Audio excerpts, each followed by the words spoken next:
हमारी कहानी की श्रृंखला चल रही है और आज की कहानी है डेमोन्स्ट्रेशन। प्रेमचंद जी की ही लिखी हुई कहानी है। पर कहानी शुरू करूं इससे पहले मैं आपसे एक प्रश्न पूछना चाहता हूं। ऐसा क्या है जो देना तो हर किसी को अच्छा लगता है, लेना कोई नहीं चाहता? निसंदेह सबके मन में इसके अलग अलग उत्तर आ रहे होंगे, पर जो सर्वोपरि होगा वह है उपदेश।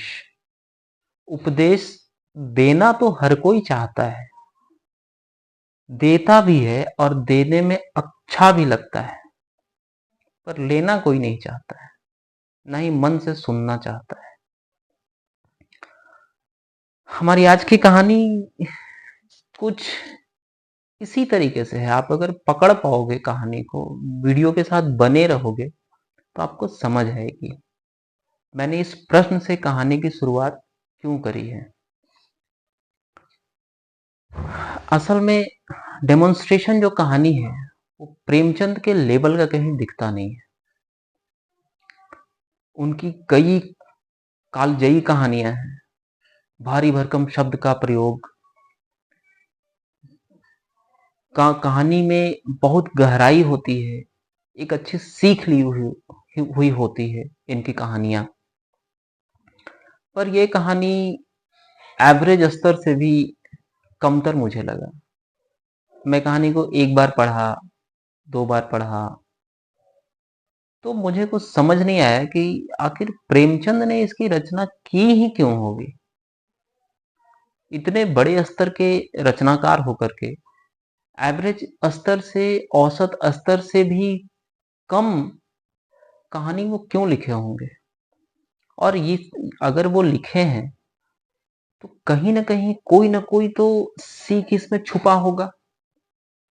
तो मैंने जब दो तीन बार कहानी को पढ़ा तो मुझे इसके अंदर जो सीख थी, जो उपदेश था, वो समझ आया।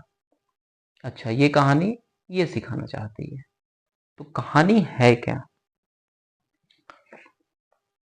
कहानी 5 दोस्तों की कहानी है। कुछ ऐसे मित्र हैं गुरु प्रसाद के। इसके मुख्य किरदार हैं गुरु प्रसाद जी। गुरु प्रसाद, विनोद बिहारी, रसिक लाल, अमरनाथ और मस्तराम जी, ये 5 मित्रों की मंडली है, जिनमें गुरु प्रसाद जी मुख्य किरदार में है इस कहानी के। गुरु प्रसाद जी का मैं विवरण दूं आपके सामने, तो गुरु प्रसाद जी का व्यक्तित्व कुछ वैसा ही है। इसके पहले मैं किसी अपने एक वीडियो में बताया था डिजायर वर्सेस डिजर्विंग का। तो गुरु प्रसाद जी का जो पर्सनालिटी है वो डिजायरिंग पर्सनालिटी है। वो बहुत रसिक मिजाज आदमी है।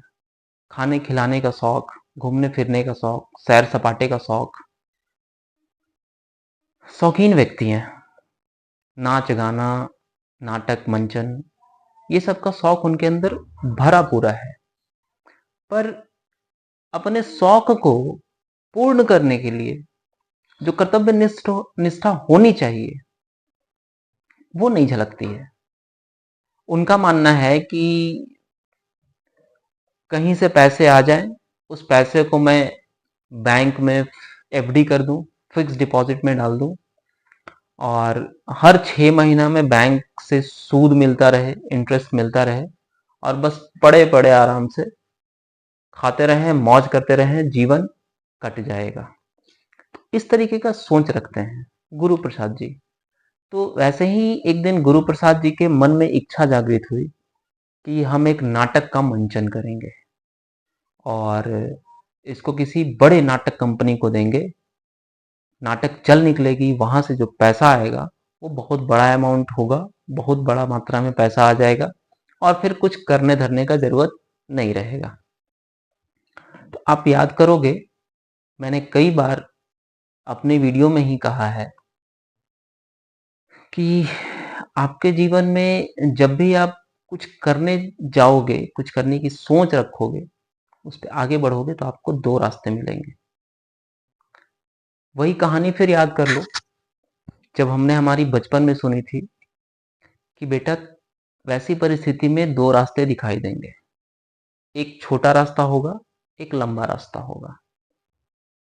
कहानी हम लोग सुना करते थे ना बचपन में कि कोई व्यक्ति था, उसको गांव से शहर की तरफ जाना था, तो उसके घर वाले ने कहा था बेटा दो रास्ता है, एक 6 महीने का रास्ता है और एक साल का रास्ता है। तो 6 महीने के रास्ते से मत जाना, एक साल वाले रास्ते से ही जाना। और गुरु प्रसाद जी ठहरे शॉर्टकट वाले आदमी। वो शॉर्टकट, उनको लेना देना नहीं है कि हम कठिन संघर्ष कर रहे हैं, सही दिशा में जा रहे हैं। उनका मानना है मेरे पास कम समय में, कम मेहनत में पैसा आ जाए, शॉर्टकट। तो उन्होंने सोचा मैं एक नाटक का रचना करूंगा और उसको किसी बड़े नाटककार कंपनी को दे दूंगा, वहां से पैसा आएगा। उसी पे कहानी ये घूमा हुआ है। कहानी, वैसे तो मैंने शुरुआत में ही कहा कि औसत स्तर से भी मुझे कम लगा ये कहानी, क्योंकि जो रचनाकार हैं मुंशी प्रेमचंद जी, वो बहुत बड़े स्तर के हैं और उनकी कलम से औसत स्तर से भी कम की रचना थोड़ा अजीब लगा। तो मैंने कहानी को 2-3 बार पढ़ा और मुझे ऐसा लग रहा था कि प्रेमचंद की कहानी कोई सीख ना दे, ये संभव ही नहीं है।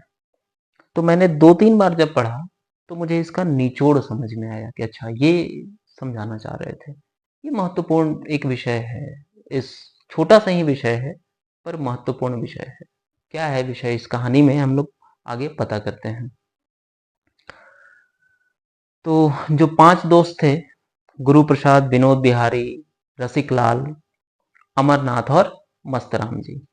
तो गुरु प्रसाद जी सोचे कि हम नाटक का रचना करेंगे और इसको किसी बड़े नाटककार कंपनी को दे देंगे, उसका मंचन करेगी। अब उस नाटक को लिख लेने के बाद, जब नाटक लिखा गया, तो बड़े नाटककार के यहाँ पहुंचने तक और इनका नाटक वहां पर मंचन किया जाएगा, इसको लेकर के ये पूरा कहानी रचा बुना गया है। तो जब कहानी, नाटक का रचना कर दिया गया, तो अब वहां जाने की बारी आई, डेमोन्स्ट्रेट करने की बारी आई। इसलिए कहानी का शीर्षक लिखा गया है डेमोन्स्ट्रेशन।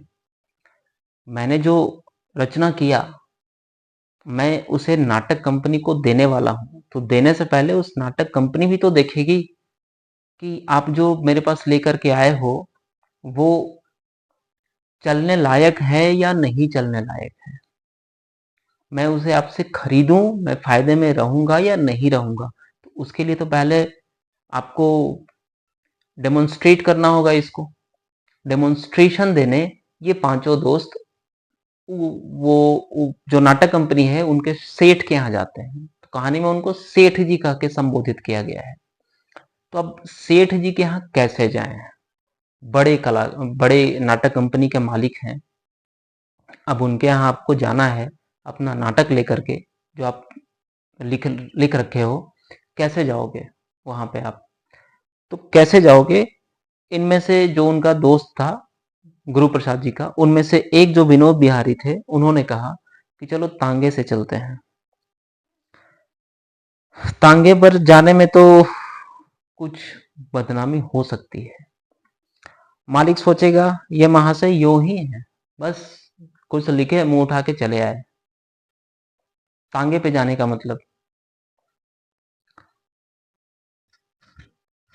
साथ में उन्होंने यह भी कहा कि भाई, वो व्यंग्यात्मक रूप से बोल रहे हैं गुरु प्रसाद जी को कि भाई चलो तांगे से चलते हैं। फिर उन्होंने कहा कि तांगे से जाने का मतलब जिस सेठ के यहाँ जा रहे हैं उनको लगेगा कि ये सब तो यूं ही आ गया है मुंह उठा करके। क्योंकि उनका मानना था कि भाई सीखना है तो अंग्रेजों से सीखो। उस जमाने की बात हो रही है, तो अंग्रेजों से सीखो जो एडवर्टीजमेंट में, विज्ञापन में 16 में से 15 आने खर्च कर देते हैं लोगों तक पहुंच बनाने के लिए। तो आपको यदि डेमोन्स्ट्रेट करने जाना है तो आपका रुतबा भी होना चाहिए। आप उस बड़ी कंपनी में जा रहे हैं तो मुंह उठाए तांगे से चल दिए, ये क्या बात हुई? ये विनोद बिहारी जी का मत था। तो रसिक लाल बोले कि भाई लेकिन मोटर से तो गड़बड़ हो जाएगी, माने हमारे बजट से बाहर का चीज है मोटर, कार, कहाँ से कार का इंतजाम किया जाए? एक कहानी को लेकर के डेमोन्स्ट्रेट करने जाना है तो कार कहाँ से आएगी? कार तो हम लोगों में से किसी के पास है ही नहीं। तो फिर किसी ने सलाह दिया कि फलाने के यहाँ जो मोटर है, फलाना मतलब अ, किसी रईस से 2 मोटर मंगानी चाहिए, मॉरिस या नए चाल की ऑस्टिन, गाड़ी भी ब्रांडेड, मतलब अभी के ज़माने की समझ लो बीएमडब्ल्यू, फरारी, वोल्वो, इस तरीके की गाड़ियां की बात हो रही है। बात सच्ची थी, पर भेष से भीख मिलती है। विचार होने लगा कि किस रईस से याचना किया जाए, गाड़ी का व्यवस्था कहाँ से किया जाए। गुरु प्रसाद जी नाटक लिखे, उनके दिमाग में फितूर आया कि भाई नाटक लिख देते हैं, उसको बेच देंगे किसी बड़े नाटककार कंपनी को, पैसा आ जाएगा। अब वहां जाएं कैसे? तो जाएं कैसे? तो उनके जो 4 दोस्त थे उसमें से एक श्री विनोद बिहारी, देख रहे हो ना विनोद, वही वाला विनोद है। तो विनोद का फितूर भरा चीज, तांगे से चल जाओ, तांगे से। पर भाई तांगा जमेगा नहीं, उनको लगेगा कि साधारण आदमी ऐसे ही मुंह उठा करके आ गया है। तो इस पर रसिक लाल जी बोले कि नहीं नहीं, तांगा से बढ़िया है कि हम लोग मोटर ले लेते हैं। अब मोटर इनके पास है नहीं, मोटर कौन देगा? तो उन्होंने कहा कि भाई भीख भी वेशभूषा देख के मिलती है। तो सेठ जी के पास कैसे चला जाए? तो फिर कपूर साहब के पास चलिए, उन्होंने नई नई मोटर ली है, उनसे याचना करते हैं, उनसे मांगते हैं, हो सकता है वो रहम करें और हम लोगों को मोटर दे दें। तो भाई उद्देश्य क्या है मोटर का? उद्देश्य बताना पड़ेगा ना कि किस लिए मोटर चाहिए। तो क्या बोलेंगे हम लोग कि नाटक लिखे हैं और हम बड़े ड्रामा कंपनी के यहाँ जाने वाले हैं, इसलिए आप अपना मोटर हमें दे दीजिए। ये क्या तुक हुई? ये तो कोई बात नहीं हुई, ये तो मोटर मिलने से रह गया फिर। तो गुरु प्रसाद जी अधीर होकर के बोले, अरे तुम लोगों ने तो यार व्यर्थ का बखेड़ा खड़ा कर दिया है, बिना मतलब का बात। चलो जाना है तो तांगे से चल चलते हैं, इसमें क्या हर्ज है तांगे से चलने में?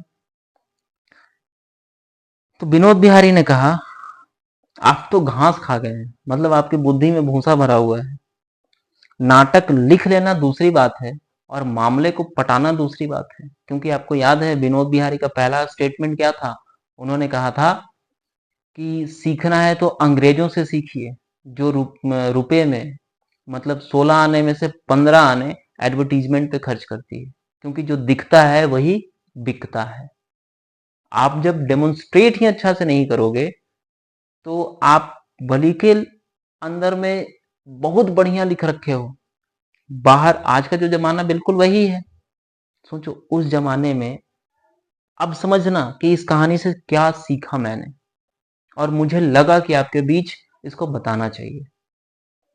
क्योंकि एक महान जो रचनाकार होते हैं ना, वो औसत दर्जे का भी लिखेंगे, उसमें भी कुछ सीख छुपी ही होगी। बस जरूरत होता है हमें उस सोच को समझने का, जिस सोच को लेकर के वो लिख रहे थे। ऊपर ऊपर से पढ़ोगे पता नहीं चलेगा, समझ ही नहीं आएगा, लगेगा बेकार कहानी है, इसको पढ़ के क्या होगा, क्यों इसको लिखे वो, क्या उनका दिमाग में भूसा भर गया था जो इस तरीके का कहानी लिख दी है। जब वो लिख चुके हैं, गबन लिख चुके हैं, कफन लिख चुके हैं, दो बैलों की कथा लिख चुके हैं, ये सब बेहतरीन कहानियां हैं, नैराश्य लीला लिख चुके हैं, विमाता लिख चुके हैं, नमक का दरोगा लिख चुके हैं। तो वैसे वैसे कहानी का रचना करने वाला इंसान, ये साधारण कहानी, पर साधारण कहानी में भी सीख छुपा हुआ है। तो जो मित्र मंडली चर्चा कर रही थी, अब विनोद बिहारी का क्या मानना था कि जो दिखता है वही बिकता है, जो दिखेगा नहीं वो बिकेगा ही नहीं। आप का जो नाटक है वो तब सुनेंगे ना जब वो आपको वहां पहुंच करके एक्सेप्ट करेंगे कि हाँ आप मेरे के यहाँ आओ सुनाने या दिखाने।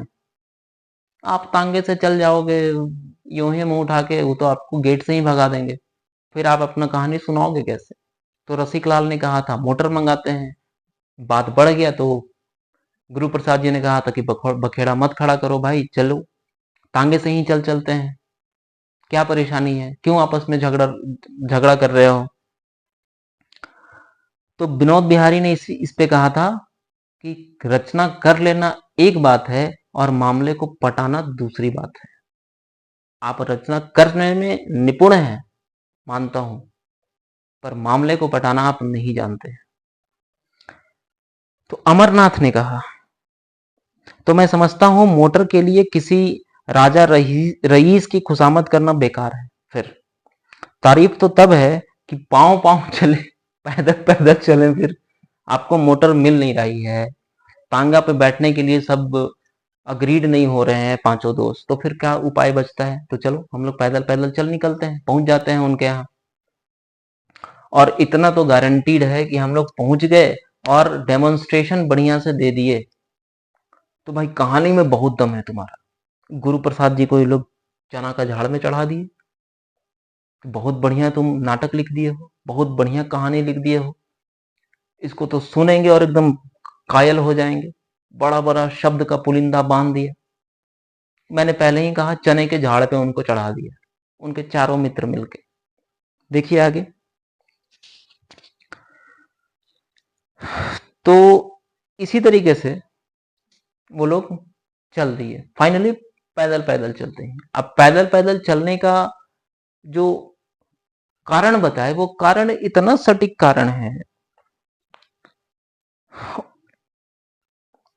विनोद बिहारी जी ने कहा सब लोग पांव पांव चले, वहां पहुंचकर किसी तरह बात शुरू होगी, किसी तरह तारीफों का पुल बांध बांध देंगे और किसी तरह डेमोन्स्ट्रिस्ट साहब को खुश किया जाएगा।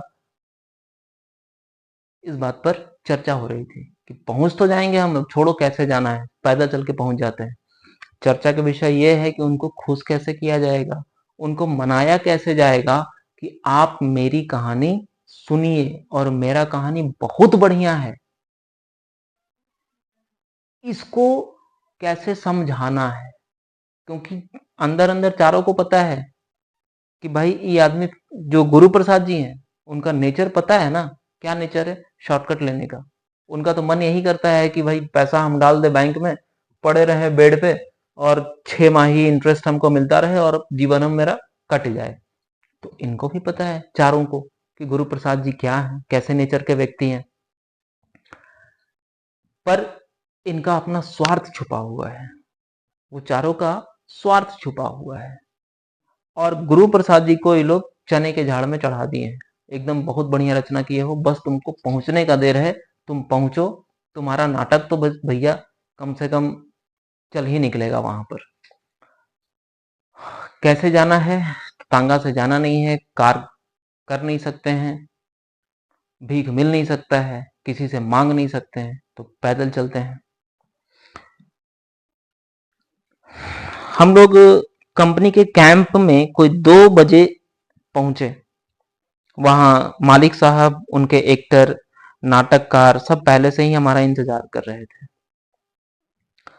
ऊपर जाते ही रसिक लाल ने कहा, क्षमा कीजिए हमें आने में देर हुई, हम मोटर से नहीं पांव गाड़ी से आए हैं, चरण बाबू के कार से आए हैं। चरण बाबू के कार समझते हैं ना आप लोग? चरण बाबू के कार पैदल चल के आए हैं। आज यही सलाह हुई कि प्रकृति की छटा का आनंद उठाते चले।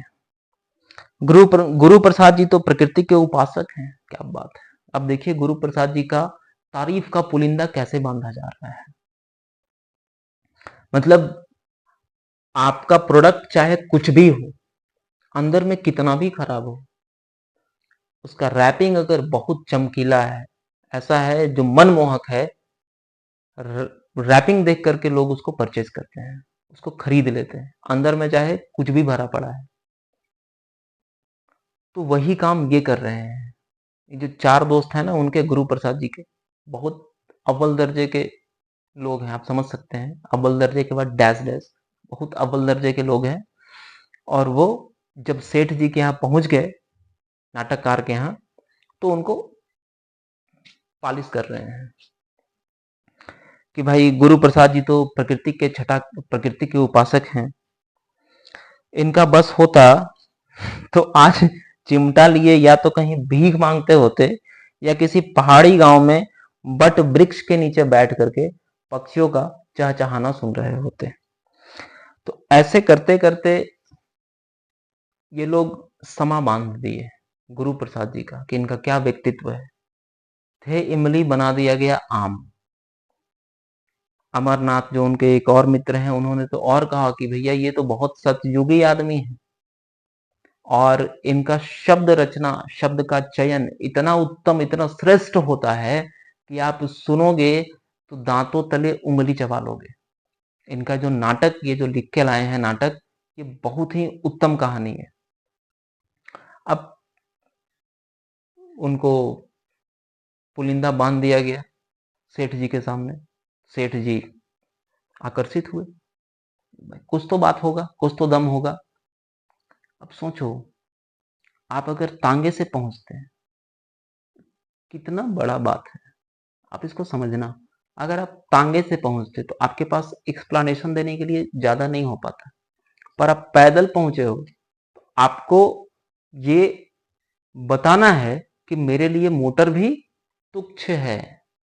आज हम पैदल आना इसलिए चुने हैं क्योंकि आज वैसा मौसम था, और हम लोग निर्णय लिए कि प्रकृति का आनंद लेते हुए चलेंगे। ये नहीं बताया कि हमारा मोटर खरीदने का सामर्थ्य नहीं है, हमारे पास मोटर नहीं है, तांगा करने तक के लिए पैसे नहीं है, ये नहीं बता रहे हैं। क्यों? क्योंकि उनमें से एक जो दोस्त है, उनका मानना है कि जो दिखता है वही बिकता है। तो ये लोग पुलिंदा बांध दिए, झूठ का पुलिंदा, शॉर्टकट, जो कि गुरु प्रसाद चाहते ही थे, उनका सोच ही वैसा था। और कहानी दे दिया गया उनको, कहानी दे दिया गया, मंचन हुआ, सब लोग बैठ करके देखें, सेठ जी भी देखे बैठ करके। देखने के बाद दावत हुआ।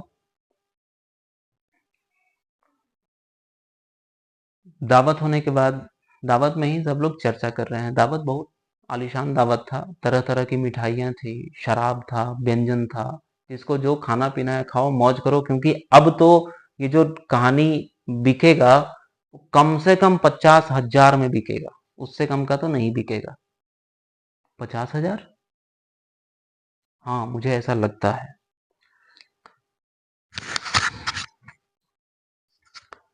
तो ये सब सोचने के बाद सेठ जी से पूछा गया कि भाई कैसा लगा आपको। तो सेठ जी भी बोले कि हुजूर ने तो बहुत ही सुंदर नाटक लिखा है, वाह क्या बात है। यहाँ जनता ड्रामों की कद्र नहीं करती, नहीं तो यह ड्रामा लाजवाब होता। जो ड्रामेटिस्ट था, उन्होंने कहा कि यहाँ जनता अच्छे ड्रामों की कद्र नहीं करती, नहीं तो ड्रामा तो बहुत लाजवाब है। तो सेठ जी ने कहा कि जनता कद्र नहीं करती है, नहीं करे, हमें जनता की बिल्कुल परवाह नहीं, रत्ती भर भी परवाह नहीं है।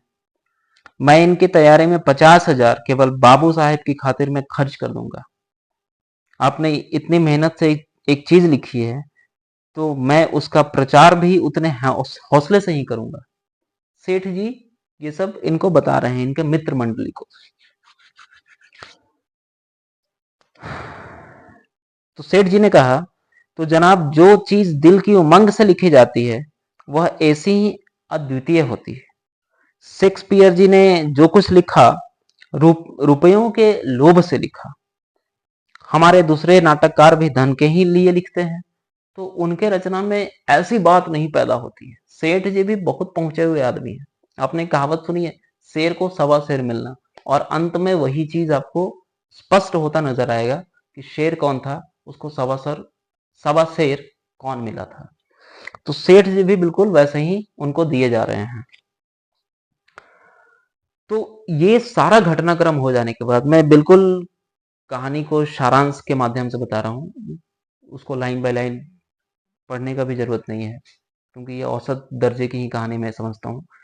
इसका जो निचोड़ है, जो सीख है, जो कुछ कुछ पॉइंट है, कुछ 2 पॉइंट मैंने बता दिया है वीडियो में पीछे ही। कुछ जो यहाँ पे है आगे कि शेर को सवा शेर कैसे मिलता है। तो अभी तक जो मित्र मंडली 5 थे, गुरु प्रसाद जी के साथ और 4 जो लोग थे, वो आए आए तो पैदल। अब पैदल आने के ऊपर में देखो कितना बढ़िया उस पर रैपिंग कर दिए और सेठ जी को प्रसन्न कर दिए। उनको लगा कि सेठ जी महामूर्ख व्यक्ति हैं, तो सेठ जी बहुत पहुंचे हुए व्यक्ति थे, वो आदमी को परखना जानते थे, वो समझ रखते थे, पर ये समझ इन लोगों को नहीं था। तो सेठ जी के सामने पुलिंदा बांध दिए थे, नाटक रख दिया गया था, नाटक का डेमोन्स्ट्रेशन भी हो रहा था। सेठ जी भी पुलिंदा बांधे कि नहीं भाई, ऐसा कहानी तो संभव ही नहीं है लिखना, आप तो इसको बहुत मन से लिखे हैं, इस कहानी का प्रचार में तो हम 50,000 रुपया लगा देंगे। और वो सब अलग सोच में थे कि कम से कम तो 50,000, कोई बोले 50,000 इसका सेठ जी दे देंगे, कोई बोले 10,000, कोई 5,000, अपने अपने हिसाब से अंदाजा लगा रहे थे कि आज हम लोगों को कम से कम यहाँ से इतना रुपया तो मिलेगा ही मिलेगा। और हम लोग बस वही एफडी कर दो, 6 महीना में एक बार उठो, कुंभकर्ण की तरह इंटरेस्ट आता रहेगा, खाओ, जीवन कटता रहेगा। अब अंत में क्या हो रहा है, खाना पीना हुआ, विदाई का समय आ गया। डेमोन्स्ट्रेट तो दे दिए, डेमोन्स्ट्रेशन दे दिया उनका, अब विदाई का समय आया। तो सेठ जी उठ खड़े हुए, यह मित्र मंडली के लिए विदाई की सूचना थी। खाना पीना आया, सिगार उगार सब आया। सेठ जी अब उठे तो सूचना मिल गया कि भाई अब विदाई होगा हम लोगों का। तो 5 सज्जन भी उठे। सेठ जी आगे आगे द्वार तक आए, फिर सबसे हाथ मिलाते हुए कहा, आज इस गरीब कंपनी का तमाशा देख लीजिए, फिर यह संयोग न जाने कब प्राप्त हो। तो गुरु प्रसाद ने मानो किसी कब्र के नीचे से कहा, हो सका तो आ जाऊंगा। सड़क पर आकर 5 मित्र खड़े होकर एक दूसरे का मुंह ताकने लगे और 5 ने एक बार कह मार करके हंसना शुरू कर दिया। विनोद ने कहा, यह तो हम सबका गुरु घंटाल निकला। अमर, अरे यार तो साफ एकदम साफा दिखा, आंख में धूल झोंक दिया। रसिक, मैं उसकी चुप्पी देखकर पहले ही डर रहा था कि यह कोई परले सिरे का घाघ व्यक्ति है। मस्तराम, मान गया इस खोपड़ी को, यह चपत उम्र भर नहीं भूलेगी। गुरु प्रसाद जी इस आलोचना में शरीक नहीं हुए। वह इस तरह सिर झुकाए चले जा रहे थे मानो अभी तक वह स्थिति को समझ ही नहीं पाए हों। मतलब गए थे चूना लगाने, खुद टोपी पहन करके आ गए। कहानी का सारांश इतना ही है। तो जो दो तीन मुख्य बात है इसमें, वो ये है कि अपने आसपास जो आपका मित्र मंडली है उस पर ध्यान दीजिए, उस पर चिंतन कीजिए कि आपके किस प्रकार के मित्र हैं। दूसरा, आपका सोच किस दिशा में जा रहा है, कहीं आप शॉर्टकट अपनाने के तो चक्कर में नहीं पड़े हो। तीसरा, आपके पास यदि खराब से खराब प्रोडक्ट है, खराब से खराब चीज है, उसका रैपिंग, उसका प्रदर्शनी, डेमोन्स्ट्रेशन आप अगर बेहतरीन ढंग से करते हो तो उसकी संभावना है कि वो मार्केट में बिक जाएगी, वो मार्केट में चल निकलेगी। तीसरा, चौथा क्या बात हुई, हर एक शेर को सवा शेर मिल ही जाता है।